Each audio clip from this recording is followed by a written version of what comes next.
Yeah, there's like this super creepy, evil clown girl there. Oh yeah, I've I've seen got her. such a crush on her. The one that's got like the girly voice, but then she turns like evil. Yeah. Yeah, I've seen her. Oh man, I'm in love with her. Nick's like, that's the one for me. She's so creepy. That's just my style. That's what Nick goes for. That's what I like. That's so funny. Who knows? Listen, maybe Nick, you just got to come to the States and visit. Maybe she'll fall in love. Maybe. You never know. I'm also creepy. Not maybe that much, but you know. Well, with that info, welcome to the show. Welcome to the show, especially creepy clown girls. For anyone that doesn't know, I don't know how far I'll rewind this. Nick has become smitten. Mm-hmm, mm-hmm. What's her name again, Nick? Honestly, I don't remember. I don't even know if I knew it. How are we going to do a love story, Nick? Well, you'll have to edit that part out and do the AI voice that I actually said the name. I'm going to look it up. I don't remember what it was. I'm going to look it up now. I have to know. Oh, okay. Yeah. So speaking of like haunted attractions, I've kind of decided that after I come back from our spooky adventure that we're going to have. Yep. In October, I'm going to head up to Toronto and go to one of my old favorite attractions called Screamers. Yeah. Where what it is it's basically like there's a bar and a restaurant there, but it's got like 5, 6, 7, 8 full haunted houses on the premises. Mm-hmm. And you just go from one haunted house to another. Some of them you got to crawl through caves. Other ones that people will chasing you with chainsaws. It's fantastic. There's a place, and I can't think for the life of me the name. Mm. You know what, Nick? I think this girl's name is just Clown Girl. Oh, it might be. I really expected it to be more complicated than that. I thought they called her like a specific name. I'll have to look it up. I mean, I don't want to get too into it. I don't want to creep her out. Oh, man. I thought for sure she had like because people brings her gifts. Yeah, I saw that, like candy and stuff like that. Yeah, she always. Bobbins the Clown. There you go. Yeah. Bobbins the Clown, if you're listening. Nick just wants to be a friend, and he's going to bring you candy. But there's this place. Don't know who would ever go there, but apparently you pay money. I know what this is, and I'll let you go before I say it. You have to sign a waiver. Mm-hmm. And there's no safe words, and they torture you for like 48 hours, 24 or 48 hours, something like that. And if you make it to the end, you get $20,000. Yeah, it's called McKamey Manor. Yeah. There's a documentary and an expose on that, that it turned just into a way to try to get legal torture. Yeah. They've never paid out. No, by the way, no one can make it. Well, people have made it, but they don't pay it out. They don't pay it out. How's that possible? Well, they were involved in a lot of other stuff. Like, I'm not going to go into it here just in case it turns into libel or something. Mm-hmm. But, there's documentaries about it. Now, to me, it sounds perfectly fine because people are signing up and they're getting what they signed up for. Yeah, but like they're waterboarding these people. Oh, yeah. Yeah. Like, that's crazy to me. Oh, people don't, every once in a while, people like a little waterboarding. There was a story. I can't tell it here. We'll get in trouble. Never mind. I'll tell you. Yeah. I'll tell you off podcast. There wasn't a story. There was never a story. Wondering, there was never a story. And also, for everything we said previously, allegedly. Allegedly. It's like, so my boss tells these stories and he always says it. Oh, he always ends it with like, well, I wasn't there. It was a friend of mine.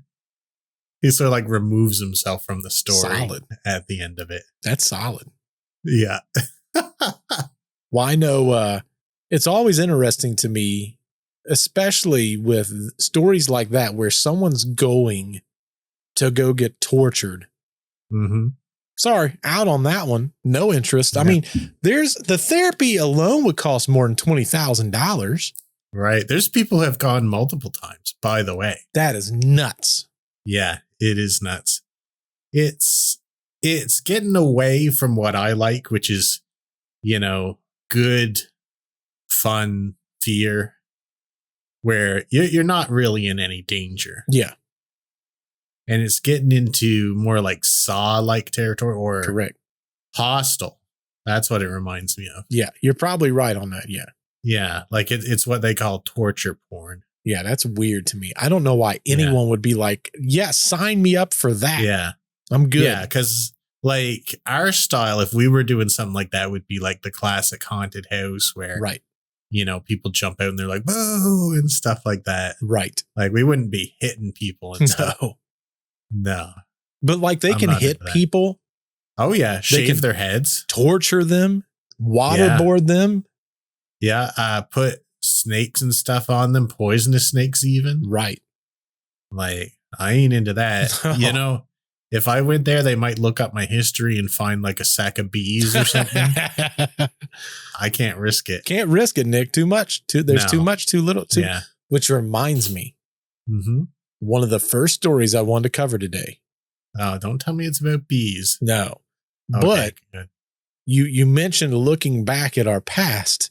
Right. And this has a little something to do with something that we've covered before. Very popular on our channel, might I add. Oh, okay. All right. That could be a few things. We've had a couple hits. I'm going to ask you a question. I just want you to answer.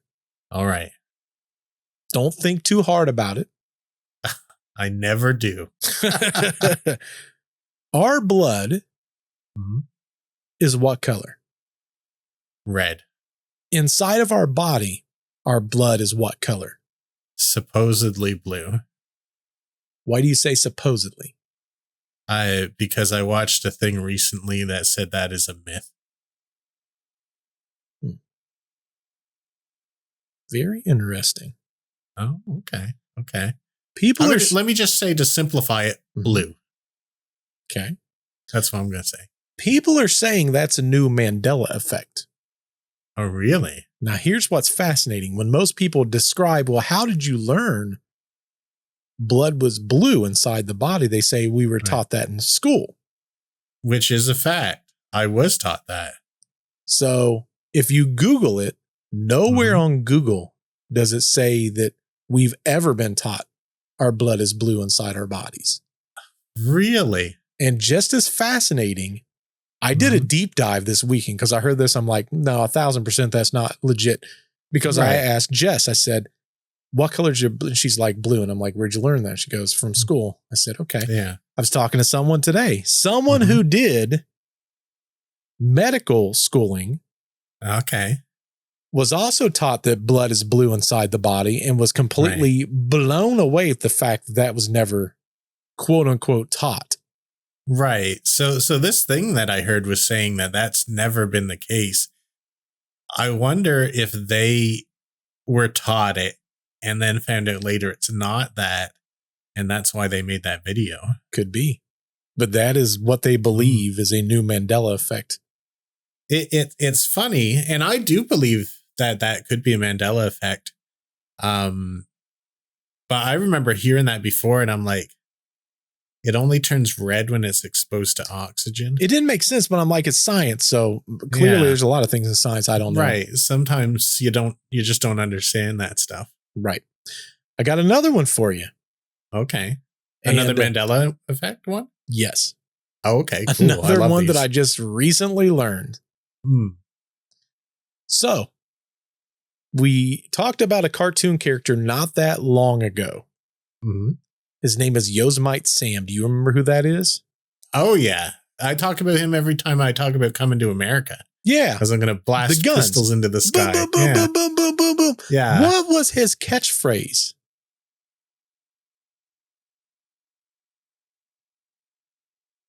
I'm sorry on this one. I don't remember. I don't remember. I remember it very well. Oh, okay. Because he used to, whenever Bugs Bunny would come into the scene, I remember specifically him saying, "What in tarnation?" Oh, yeah. I thought it was either that or something about varmints. He never said that. He never said what in tarnation? No. One time. Uh-huh. Only one time in one cartoon, newer age, we're talking, I think, 2007. Yeah. Only time he's ever said what in tarnation. So what we remember as kids, never happened. All of it's from that time frame. Correct. Since we're on the topic about Looney Tunes and stuff like that, do you remember the frog that the guy found? With the box, you mean? Yeah, and every time he'd be alone, it'd be like, singing. "Hello, my darling. Hello, my baby. Hello, my ragtime girl." Yep. That kind of thing. Do you know why it was singing that? No.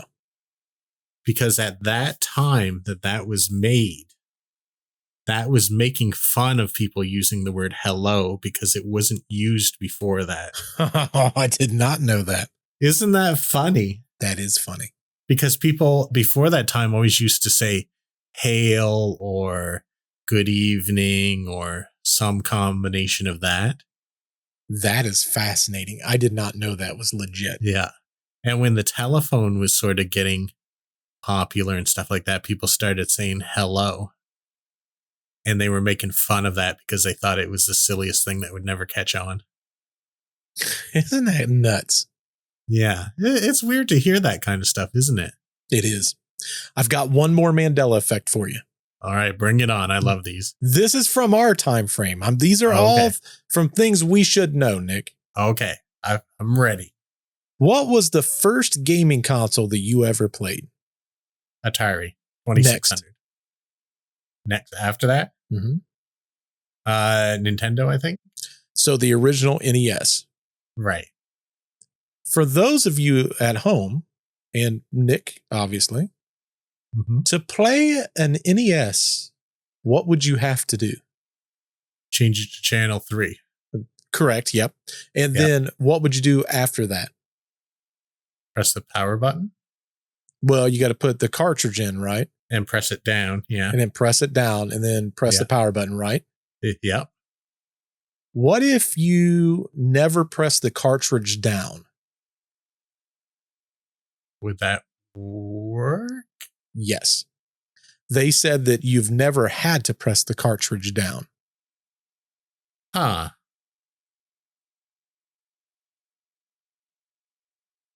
They said, I can't. I guess I just accepted that you had to. I don't know. Yeah, but think about it. Why would everyone put a cartridge in and then press it down? I don't know. What would the purpose of pressing it down be?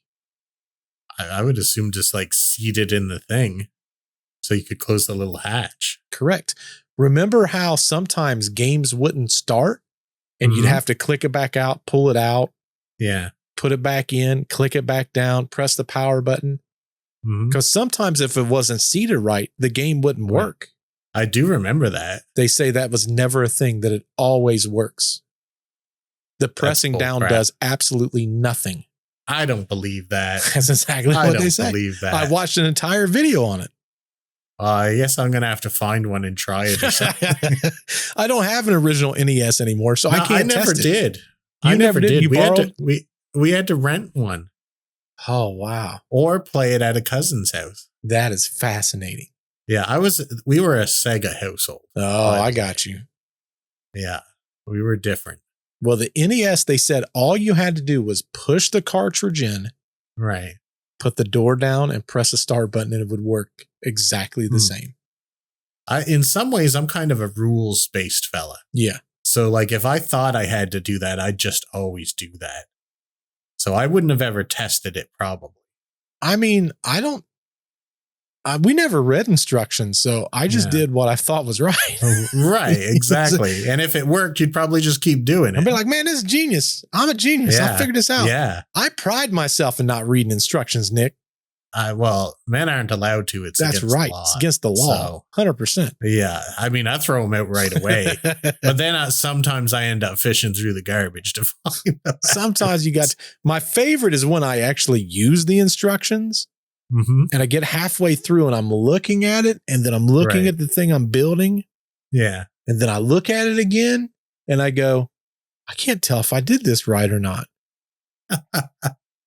Let me go like it's this. It's like Homer when he had that barbecue and he's looking at the thing and it looks like a perfect barbecue. Yes. And he lowers it and it's just a lump of stuff. He's like, why doesn't mine look like that? That's a fact. But you remember I got that weighted light arm? Oh, yeah. Mm-hmm. There. It come with no instructions. I thought I accidentally threw it out. It came with this one tag that says, be careful, something on this is going to fly out and it's spring loaded. And you'll get hurt. That's all it said. Something to that effect. It's a little tag about, couple inches by a couple inches. And I'm like, well, what? Yeah, what's going to do that? Out? And why is it doing that? Exactly. And I was like looking, like, did I throw it away? I was looking through the garbage for the instructions and looking in the box, couldn't find it. So I eventually decided to start setting it up. And I was like, I don't know why it said that. It's fine. And then I turned this switch. And something just shot up right by the side of my head. And I'm like, oh my God, that was the thing. That's legit what it was. Yeah. It's funny. Now I'm a little bit more cognitive of it. Mm-hmm. When I was setting up the shocks for my monitors, you guys can't see it, but all of my monitors are on these heavy duty shocks. And you got to understand, they're holding up the weight of a monitor. So they're pretty heavy duty. And the first one I ever saw, and this has been years since I set these up, but they had this really like a rubber band on there, but it's like those thick jobby rubber bands. Right. I'm like, it's a rubber band. It'll be fine. I pulled that thing off and it's like, almost like it grazed the side of my face. And I'm like, had that hit me, it may have knocked me out. Legit may have knocked me out. There's this old saying, and like I say, I'm not a religious folk, but it says God protects children and fools. I can think of 40 odd occasions where I have almost killed myself. Well, and it was just pure luck. Luckily, that it never worked out. You, me, and children are safe, Nick. Yeah, that's right. Oh, man. It's crazy. Yeah, that's what, well, speaking of crazy, have you been watching the Congress talks on declassifying UFOs? No, I know it's there and I know a little bit about it. I don't know a lot because it's long. I don't know how. Oh, it is long. Have you watched all of it? No, not even close. I think I come in probably 3/4 of the way through it, but the stuff they were talking about was just out of this world, literally unintended. I know that I get like snippets here and there. Right. But I always like going back and seeing what was missed also. Yeah. Well, I can give you some highlights of the stuff I saw. What the wildest thing is, I always thought it would be the biggest news in the world if the governments admitted that there's aliens and UFOs. And it is not the biggest news. Hardly anyone I know has seen this. Like it's bigger news when someone gets beat up by the cops, and that happens constantly. But the sad reality is, I feel like as a nation, at least here in the States, I can only speak for here. I feel like we're so self-involved, or we care more about dumb stuff like, what's Kanye doing this week? I know I make that joke all the time, but I really do feel like that's Saphir, that Booga Saphir. Yeah. How is no one talking about that blows my mind. Right. And then we've got a world government, the undebatable largest, most powerful government on the planet, saying, yes, we've been hiding this from you. Yes, there's UFOs. Yes, there's aliens. Well, one of the highlights, you guys have recovered some and have been reverse engineering the technology. Like we talked about that in the Bob Lazar cases. Like all these people, they should be going on tours and saying, look, what I told you was true. Yeah. This is vindicated. Like they ruined that guy's life, or tried to. Can I just say, you heard it here first, folks. Right. Yeah, that brings me to another highlight I wanted to bring forward. Yeah. What's the thing you're always saying that aliens, demons, all this stuff is? Interdimensional. Right. And one of the people specifically asked them, up on the hill, we have heard that these UAPs, UFOs, aliens, whatever you want to call them, are interdimensional. Do you have any reason to believe this? And the first guy on the panel says, and remember, this panel is people who are still in the government. These aren't people who have been fired or disgraced or anything. They're still in the government. Yeah. And the first guy's like, well, I'm not qualified to explain exactly what that means, but yes, that is the case. And the other four guys said, yes, that is true, or yes, we've heard that. Vindication, folks. Listen, for all of you naysayers that said Bert had no clue what he was talking about. Right. I still don't. But listen, I was right on that one. Yeah, what's that saying? And I'm not saying this is true about you, but they always say, even a broken clock is right twice a day. And I am at least right twice a day. At least. Minimum. So, I mean, in relevance to us, that's probably like the biggest news. Yeah. That a lot of these things, they didn't say all of them, but a lot of these things appear to be interdimensional. And I guess what's kind of dangerous about that is they've captured some of their craft and they're reverse engineering them. Another highlight was, do you remember when those Chinese balloons were going over Canada and America? Oh, yeah. Mm-hmm. So those were Chinese balloons, like they had said at the time. But why they didn't talk about it much is those Chinese balloons were trailing UAPs. What? Yeah, they had followed from wherever they launched from, and they weren't doing any kind of spying here, but they were following other UAPs. Huh. So that's interesting. Another thing they did ask, though, as well, that we need to really start thinking about, are these UAPs from China or are they from beyond the Earth? Because probably the first case of that is scarier because they're so much more advanced than us. Oh, yeah. Big time. And they said, by and large, the majority are not of this world. However, China has technology that we don't understand right now. That could be terrifying. Well, and if you remember back to our story about Bob Lazar, we had talked about how he had mentioned we were working with other countries. Right. Trying to break whatever we could figure out. But the moment that we would figure something out, we would tell those countries they'd have to leave. And we would try to figure out deeper into that pocket. Yeah. So that seems to be the case. The reason I've always, well, I can't say always, I think as this it's kind of funny now because I go back and I listen to our original podcast and I notice how I've changed my thought process. Right. With time. So it's probably, well, when this podcast comes out, my other podcast, so I can kind of mention it now. Right. When this podcast release, I'm going to also be releasing a podcast a little bit before this podcast comes out on my channel, where I interviewed with Chris McKinnell. He's the grandson of Ed and Lorraine Warren. For anyone that doesn't know the movie about the Conjuring movie or Annabelle or any of those things, that entire movie set is about the couple of Ed and Lorraine Warren, who was probably in the paranormal world, I would consider the most popular from my time period, paranormal people of all time. There's only one paranormal researcher who is part-time that is probably equal or more famous than them. Who was that? Harry Houdini. Yeah, yeah, you're probably right. But other than those two, I don't think anyone's come close to the fame that they have. No. So. But the interesting thing about Chris McKinnell is, in which I can't remember if I told you this or not, Nick, the case of the haunting in Connecticut. Do you know what haunting that is? I just watched a show on Netflix about that recently. Perfect. So the haunting in Connecticut, for anyone that doesn't know at home, it was a haunting that occurred in Connecticut with this boy that had developed, I think, leukemia or cancer of some sort. Yeah, the family he definitely had cancer. Was it leukemia or was it something else?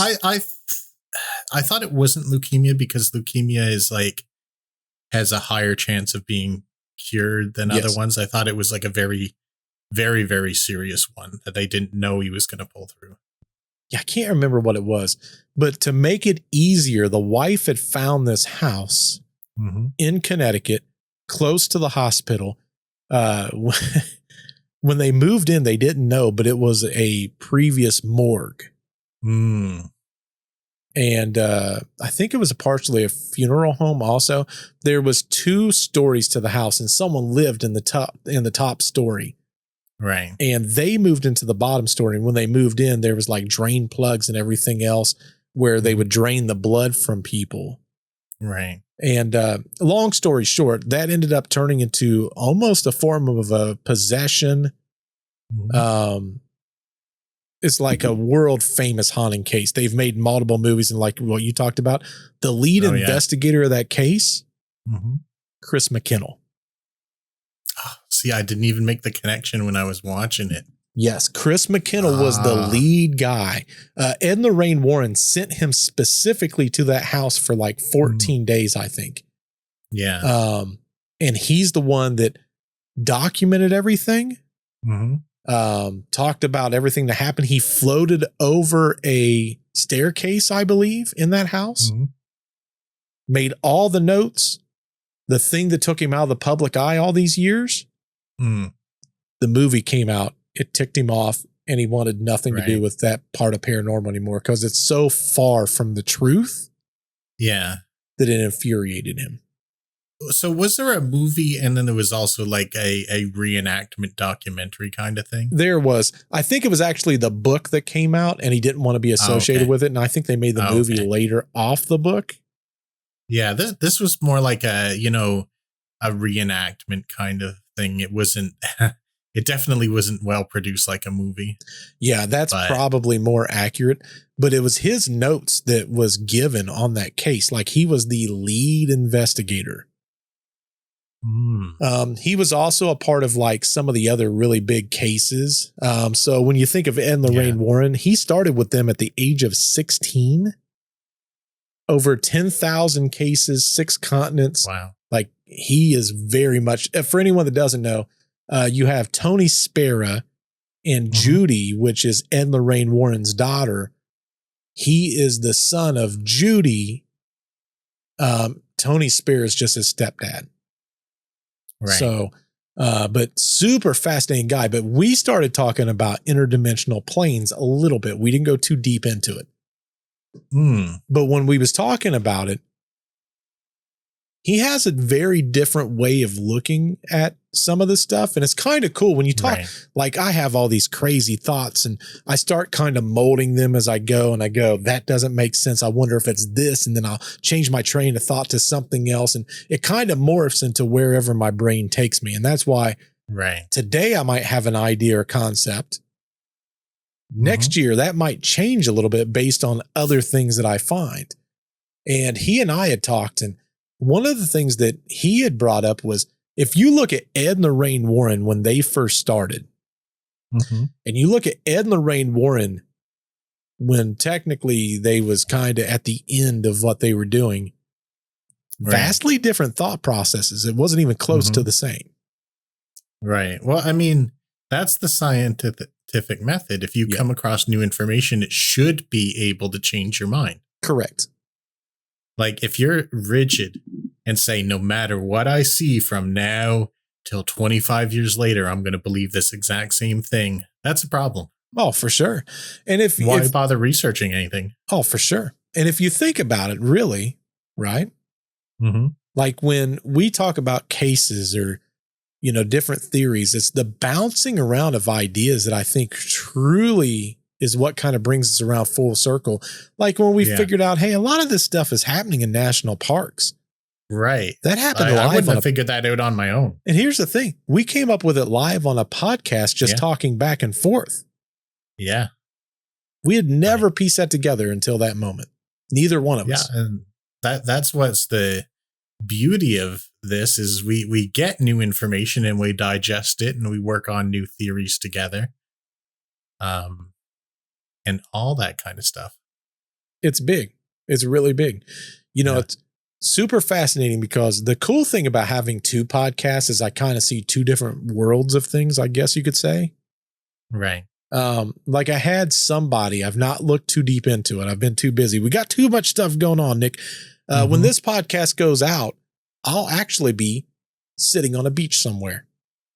I'll be on vacation. Very nice. So we're recording this ahead of time. But as of this moment that we're recording this, a lady came to me based on my other channel, was like, do I ever have a story for you?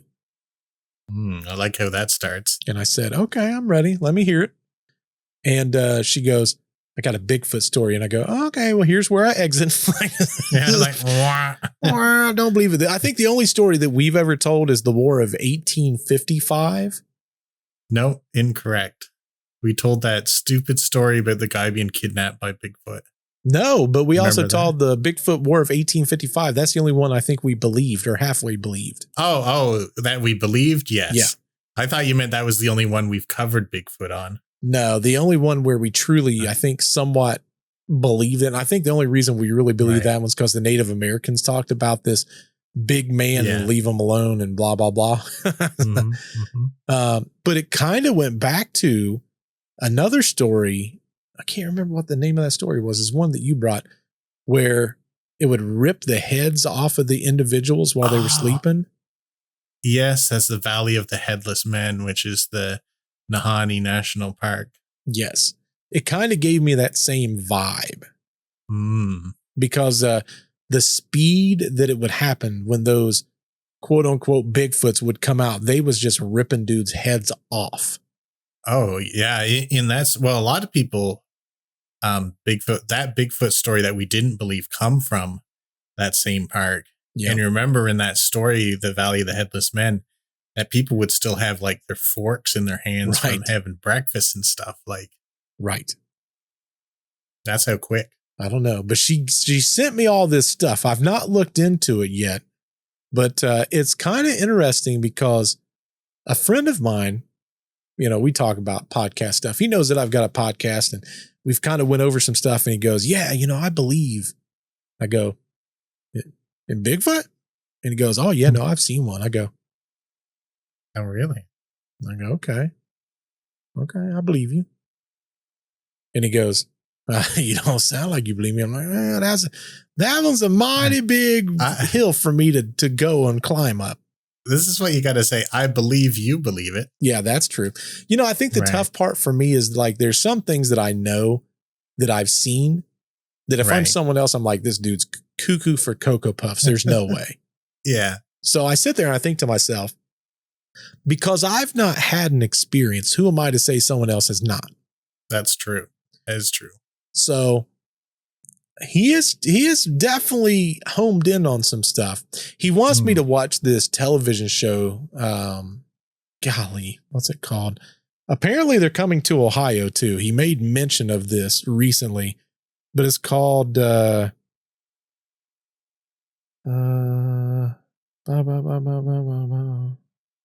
shoot, what's it called? I think it's called Bigfoot. The Expedition Bigfoot. They're on season 5. Oh, I bet that's on Discovery Plus. I don't know. He sent me a trailer to it. The trailer he sent me is very good, but it doesn't say any names on it. Let me go to the end and see if it tells me. Oh, you know what? I can watch this. It is on Discovery Plus, and I signed up for that last night. Oh, look at that. Yeah, I could watch this. He seems to believe, according to him, there's 4 people. There is a skeptic. There is like 3 other people that basically are all in this entire format of we believe and here's why and here's how everything's done and yada, yada. He said, but the skeptic really she brings everything down to, nah, what you're hearing is really this or that. Right. But there's even some things where in the show, apparently she's like, well, yeah, I can't make sense of that. Right. So, hey, the person that sent me stuff, I want to look through that too. I'm probably going to look through that on vacation just because I want to actually lean back and not be super skeptical. Because it's hard. I want to be skeptical because that's the hardest hill for me to climb. You know, that's the thing too, because we wonder sometimes, how can someone not believe something? True. But then we get on another topic where we don't believe it. Right. Like everyone's got topics where they're skeptics. I could see that. But here's the thing, like the thing that blows my mind is my buddy, right, 1,000% believes in Bigfoot, does not believe in UFOs or aliens. That is wild. That's wild to me too. Yeah. Now my dad 100% believes in aliens. Yeah. But doesn't believe in stuff like ghosts and stuff like that. And I can understand that. Yeah. I can understand that. Sure. But not to believe in aliens in this day and age, to me, is just beyond. Like, I don't relate to that. Out of curiosity, have you told your dad that you're coming to the States to investigate haunted locations? Yeah. What did he say? Did he say you're crazy? Well, he said, you're going off of fire not to see anything. That's awesome. Which, I mean, he may be right. He may be right. Listen, we don't know. So here's a funny story about him, because he almost became a believer once. Almost. Yeah. So he had the house that I had when I was living out in the woods before I had it. Like, he had it first, fixed it up, and when he moved out, I took over. But when he was living there and I was still in university, I'd come home in the summers and that kind of thing. And I came home one time and he told me this story. He said, I don't believe in ghosts, but I almost became a believer because all of a sudden, I started hearing at night a baby crying. Oh, you told me this. Yeah. I'm going to tell it again I don't know that our viewers know this story. I don't know that you've ever told them. I think you've told me this, but it's fascinating. Okay. Yeah. So he was like, all of a sudden I started hearing a baby crying upstairs, and I'd go upstairs and look around and there wouldn't be a thing up there. It's dark.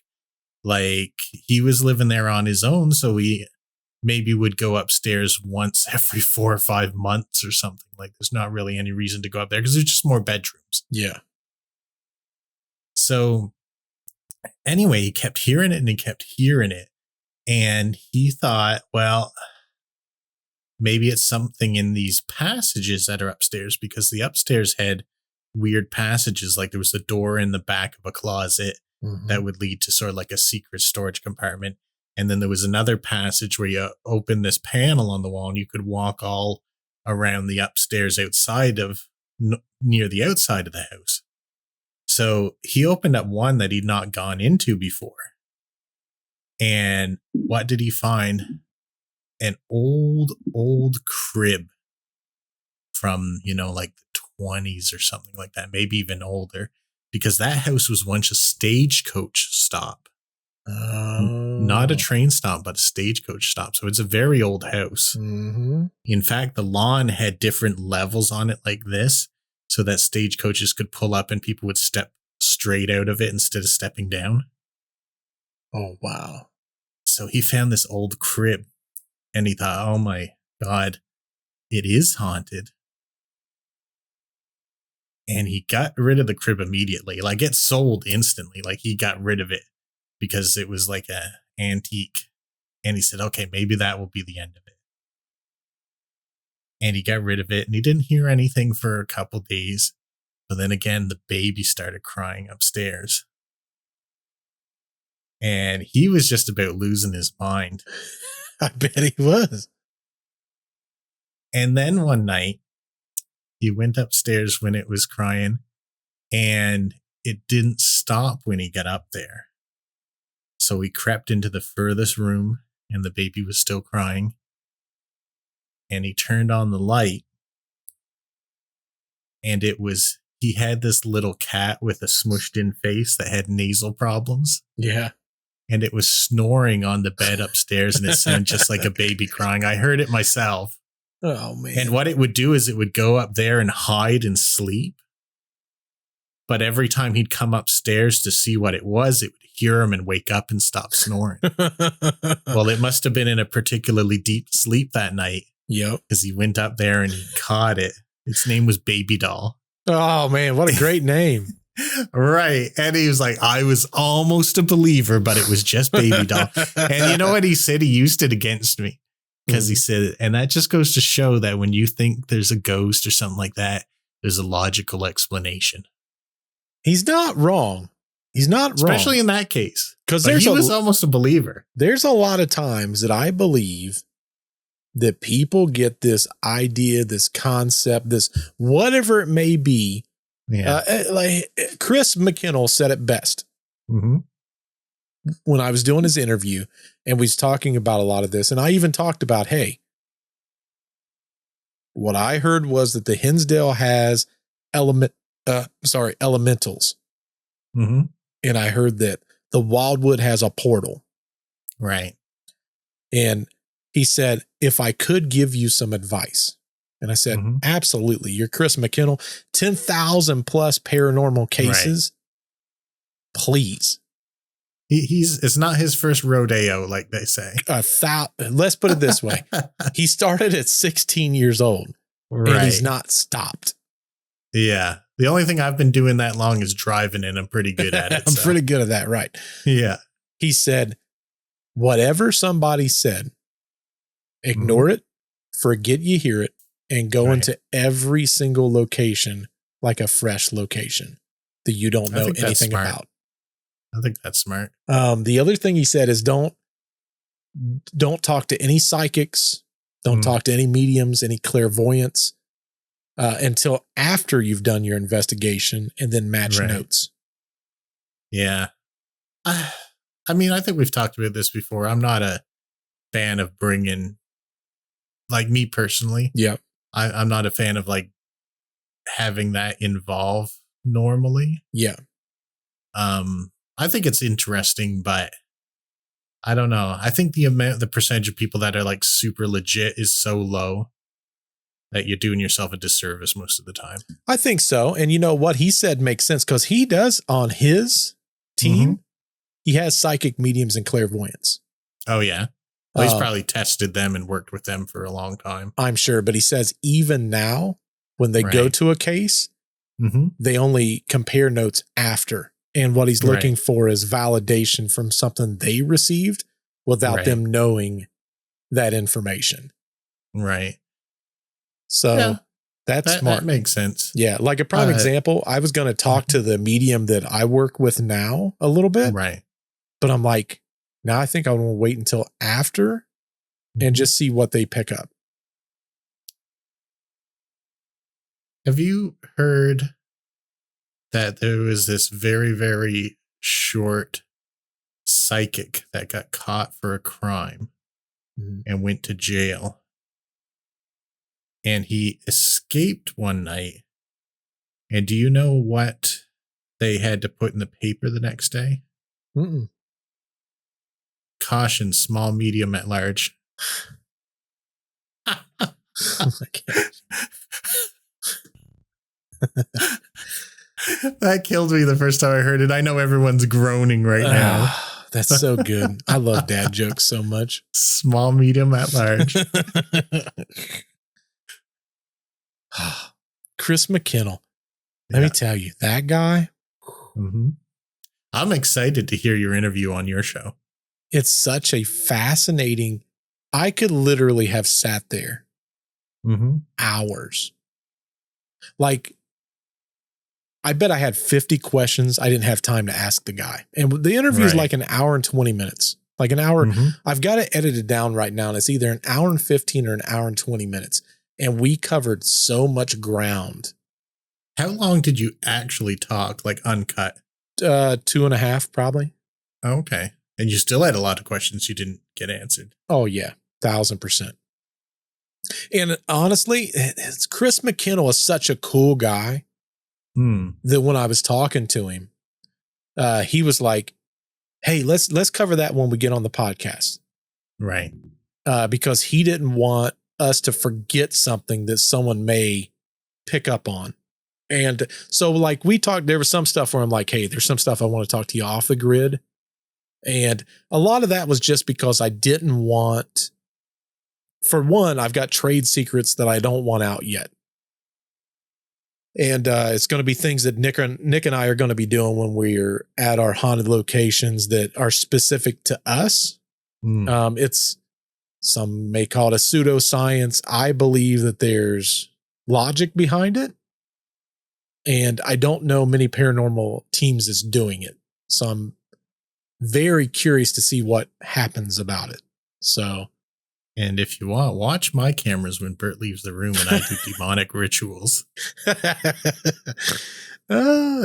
He did bring up a lot of fascinating things as far as the way we should look at things, how we should start things, how we should end things, perspectives of what may happen.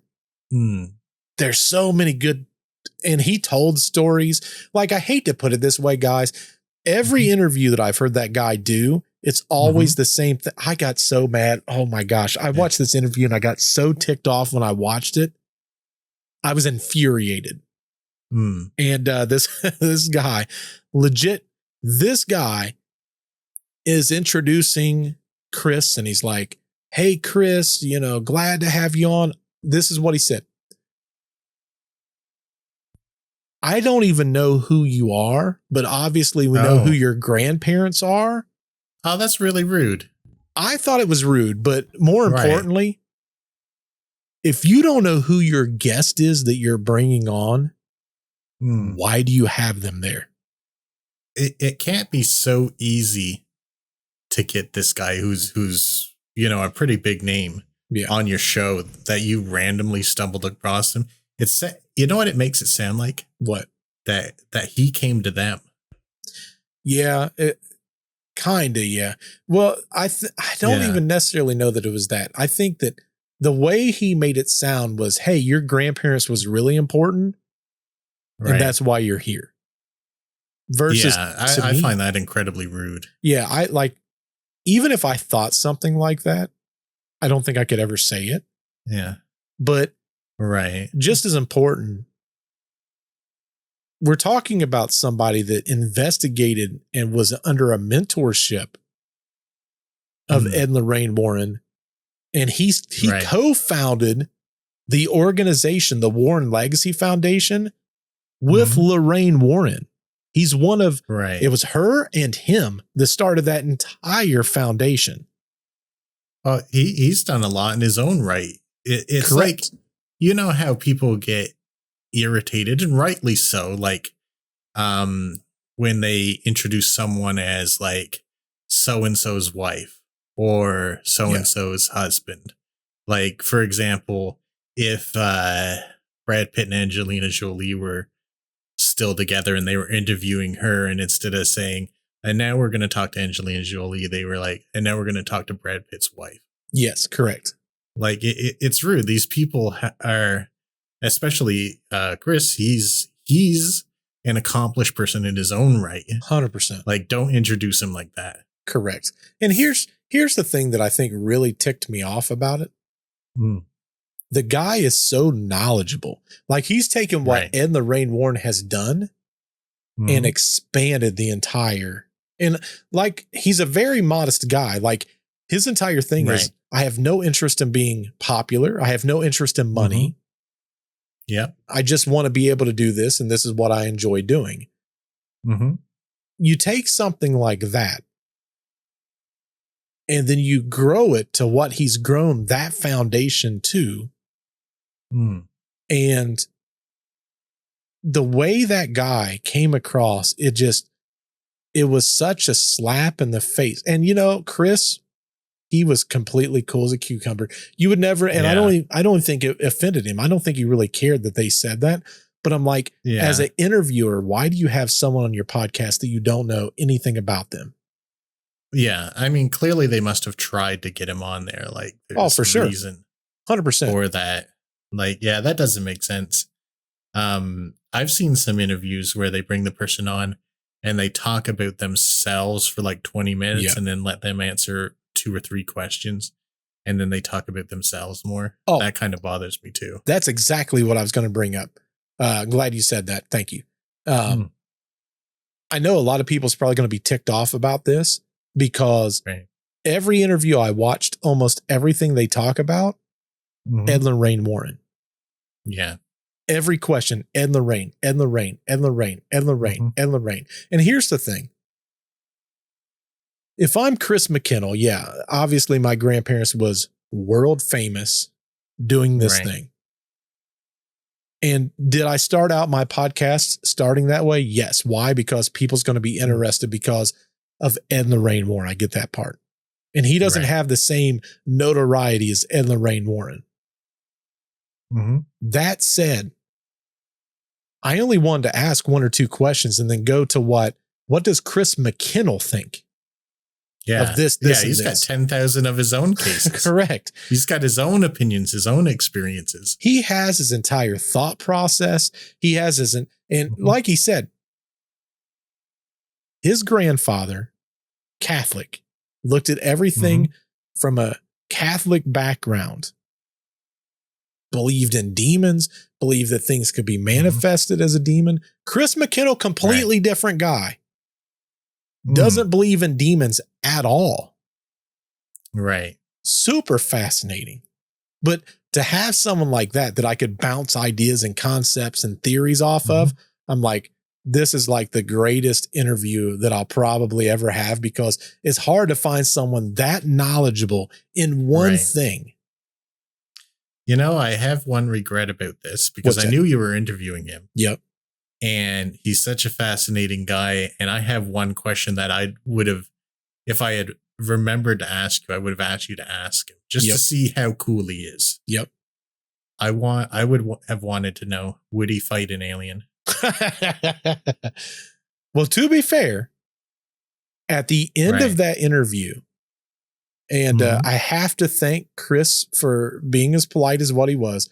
At the very end, he says, this is one of my favorite. He says something along the lines of, this is one of my favorite interviews, or this has been a great interview.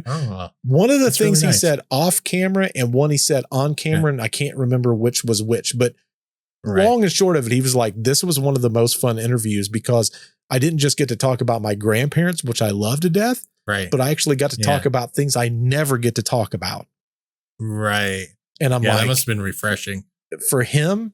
And his exact words to me, we're talking after the interview. And the first thing I always ask every single interview is, hey, you know, you sat there with me. If you could change one thing, if there's one thing that you thought I could have done better, what is it? And he sat like there. Your exit interview survey. Correct. Because here's the thing. Like if someone says, hey, you know, I really wish you could have done X, Y, and Z, doesn't mean I'll change it, but it means that I'm going to listen and then lean back and go, yeah, you know, maybe we could do that a little better, or maybe we should have done this a little differently. And it helps me grow as an interviewer, right? I feel like as time progresses, and, you know, at this point, I've done a decent amount of interviews. I really want to try to develop that and then add that to the podcast as I continue to move on. But he was talking, he goes, I'll be honest. He goes, I wouldn't have changed a thing. He goes, oh, that's really good. He goes, this was such a great interview. He said, I'm really amazed. And he's sitting there and he goes, man, we didn't cover one thing. And I said, what? And he mentioned it. And I said, I'm not going to give it away. But he said, oh man, you know, there's something else we could have covered too, and we didn't have an opportunity to. And he mentioned that. And I said, well, that just means we have to do a second interview. And he goes, I would love to do another interview with you. And I said, I mean, if you're open to doing like another interview, you know, I'll absolutely do another one. I'd love to. So we're even talking about doing a second interview at this point and just trying to see if maybe there's something that, you know, we just didn't cover or something like that. So I don't know. It'll be interesting. Yeah, definitely. I'm looking forward to it. Although you did tell me I was going to get to hear a preview, but I haven't heard a thing yet. So I've got it completely edited down. I just finished it one day before I had the other thing done. Right. So I've not uploaded it to to the Google machine, but you will hear it before everybody else. That's right.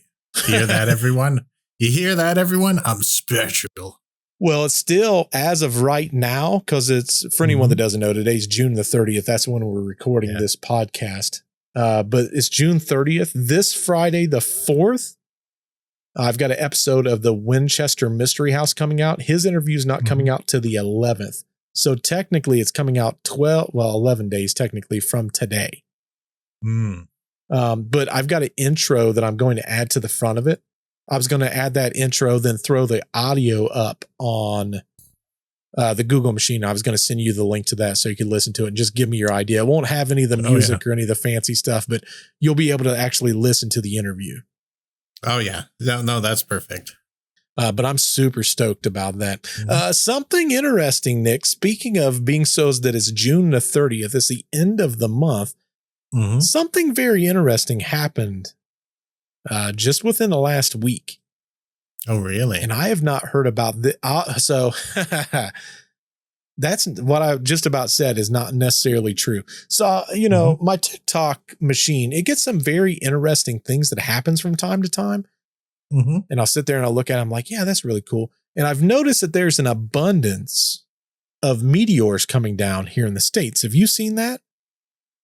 No, but I think we're just about due for I can't remember if it's the Leonids or the Geminids. Yes. But these ones are like huge ones. Like I've watched, there was a Ring doorbell system that it picked up this fireball that fell and penetrated into the earth like 3 foot. Oh, wow. And it fell into a woman's garden, like her flower garden. Yeah. And it was right beside the house. So all you see is this streak and then bam, because the frame rate on those doorbells are ridiculous. And this hit the ground. And then you see this big puff of dirt fly out of the ground. Oh, wow. What caught the doorbell, or not the doorbell, it's like a rear camera. Yeah. So she goes home and digs it up, and it's a freaking, like, she didn't call it a meteor. They're calling it a meteor. Right. Then there's these series of big fireballs in different states. Like, they're all over TikTok. And I'm like, yeah, you know, meteors, but it's weird because here in the States, like, we get videos of this, but not this often. Right. But they're happening around like, South Carolina, Georgia, a little bit North Carolina. Like that's where the bulk of these meteor shows are coming from. I think the one with the flower garden was in Georgia. Okay. Then I came across this thing on TikTok. I went to go get it for this podcast. Gone.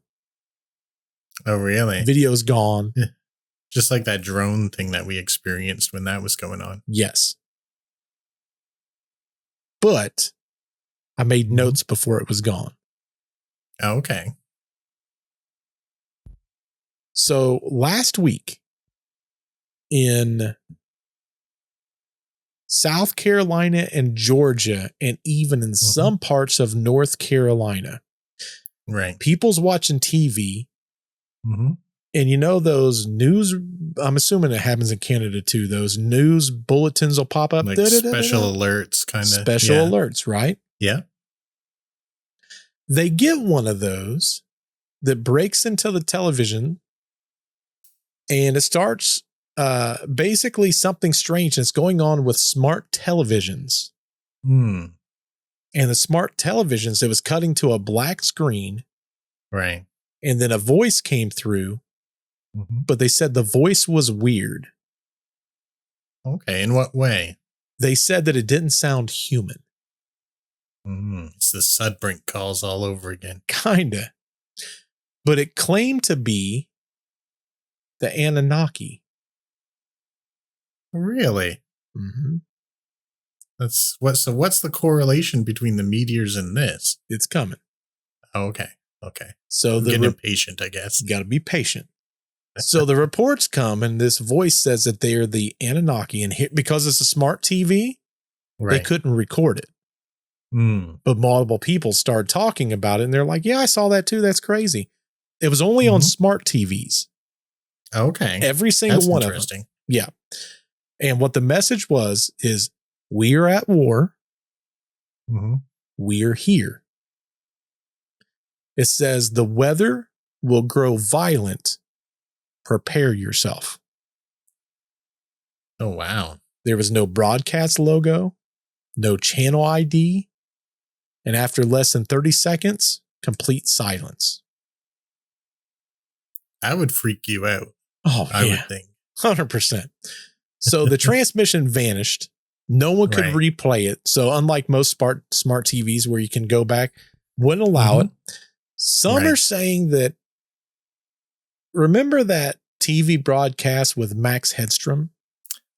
Max Headroom. Yeah, I was going to bring that up. Yeah. They said that it gave that kind of vibe. Okay.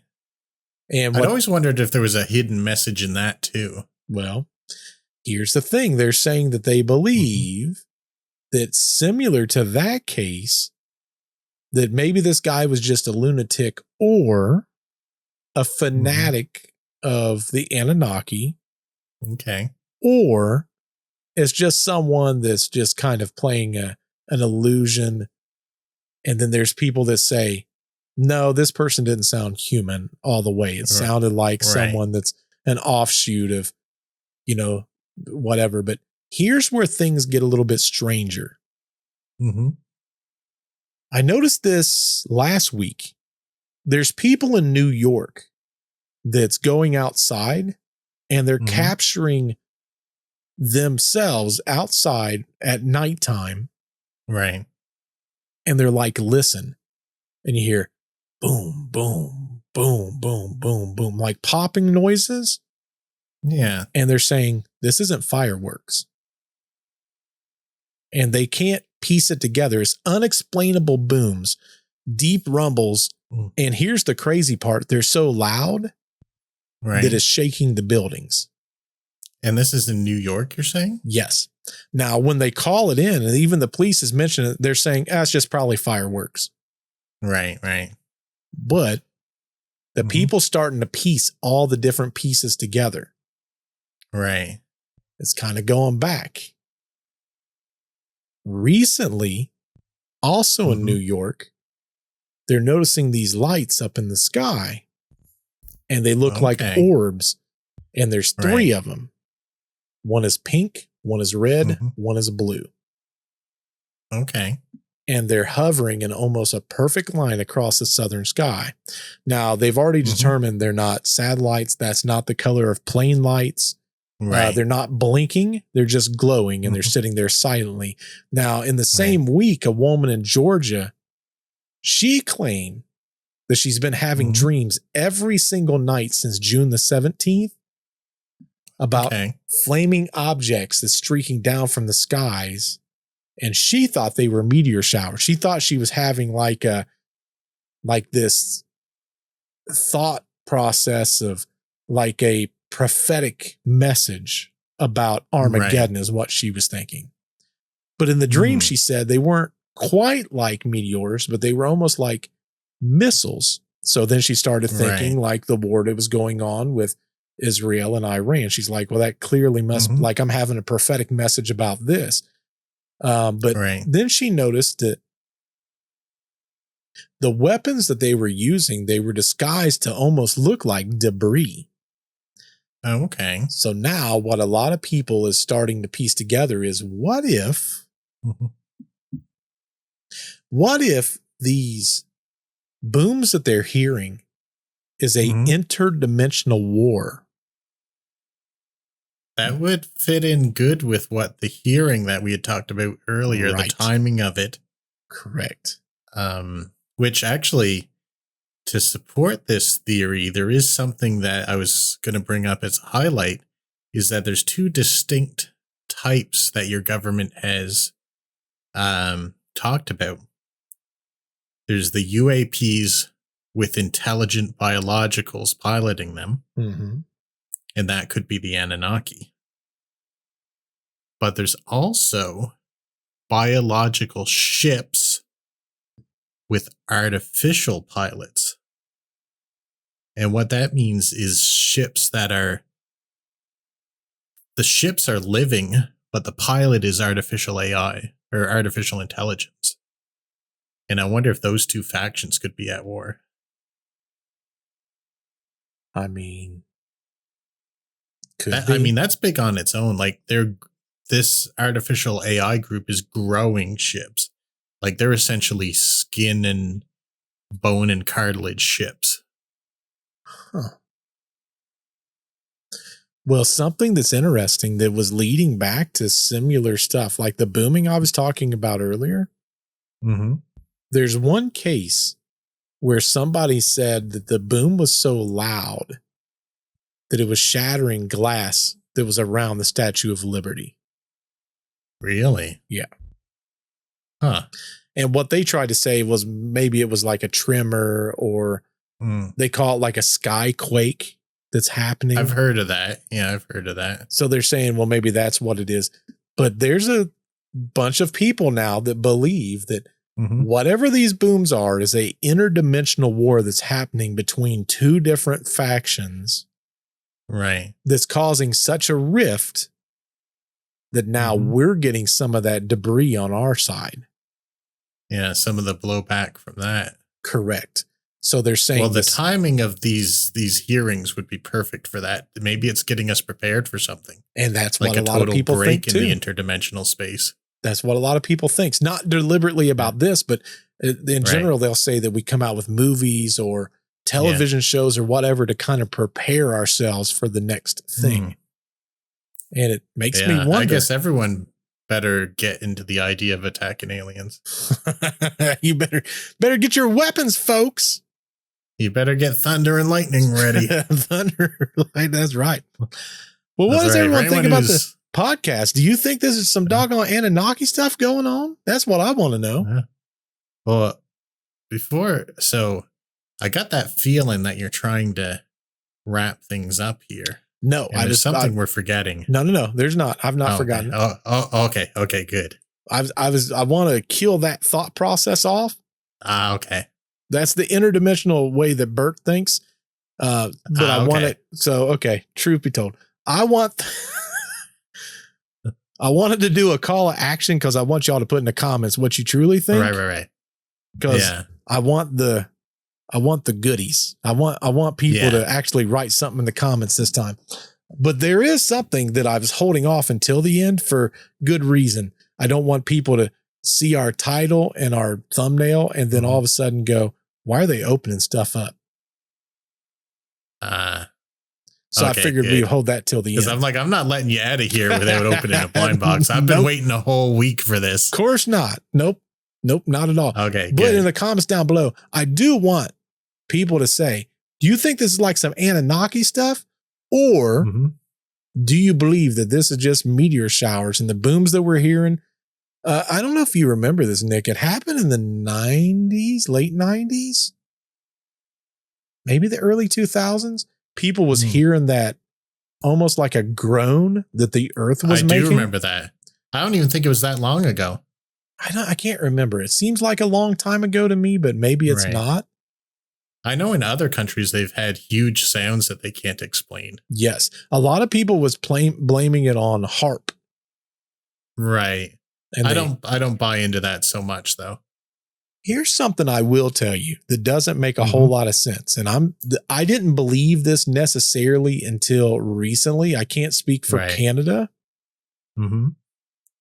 We're having storms pop up in Ohio out of legit nowhere. Really? Like instantly. I was in Cincinnati this last Friday. I came out of one of the places that I go to for my job and I look up and I go, man, that sky is really dark. Yeah. Like it wasn't dark when I went in. Now all of a sudden it's dark. And I wasn't in there, but maybe 20 minutes. I start driving and all hell broke loose. Oh, really? I'm like, we're having a tornado, boys. Yeah. This is how I'm going out.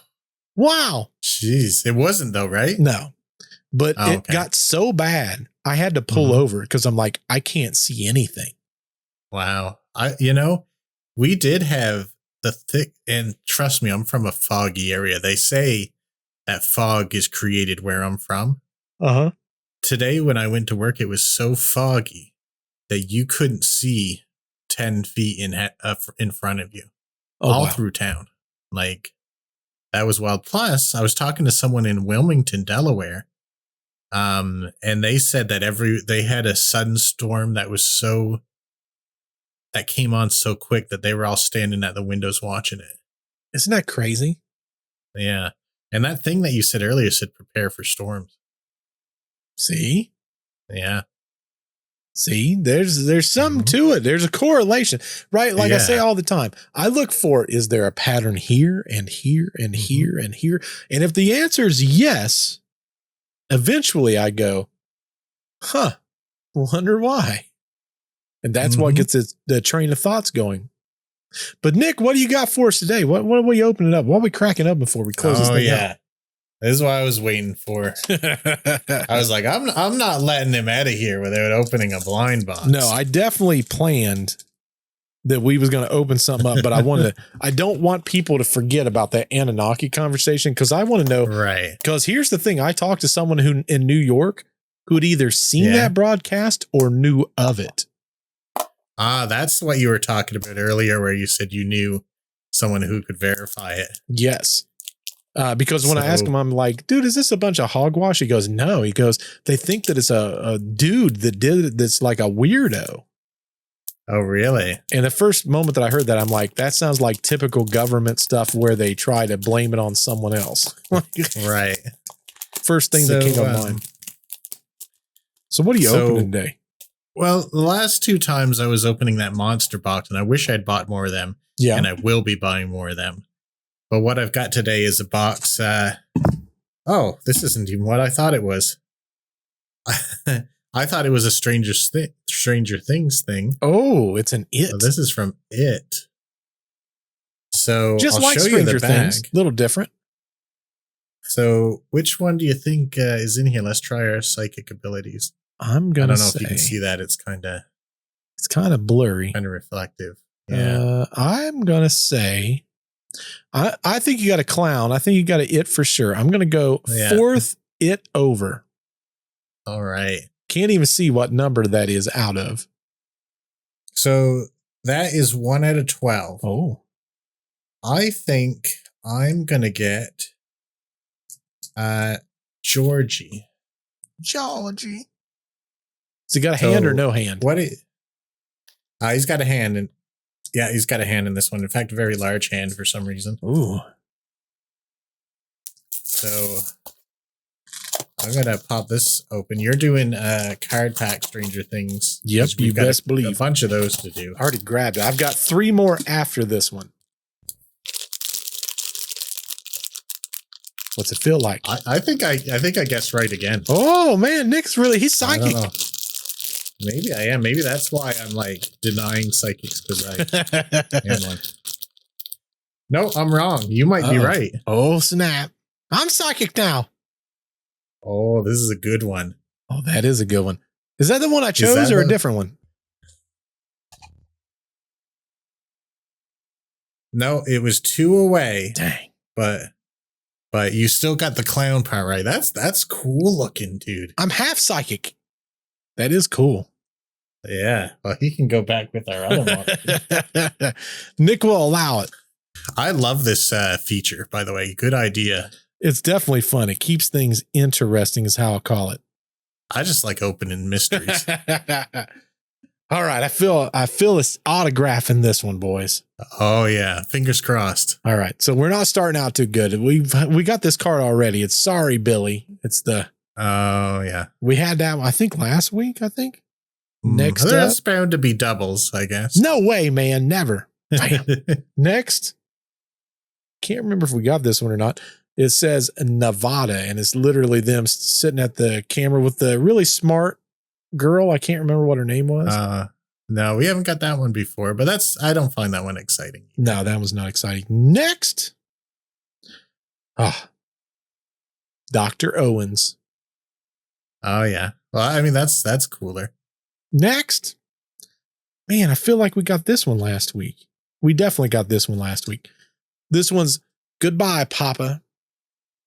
Yeah, we did get that one last week. That's a dud. Next, I don't remember this one. This one's 11. And it's her standing there, and it says, I'm here, is what it says. Okay. I mean, at least that's a main character. Yes. And the last card, honestly don't know what this is from and what scene. It says Holy Mother of God, and it's the two cops. Oh. Man, that's a very obscure one. What's the back say? Upon learning about Christie's death, the police head to Eddie's house to retrieve the body. Not knowing any details of her murder, the cops are surprised to see the grisly state of her corpse after Vecna violently dislocated all of her limbs. That's an obscure photo and storyline.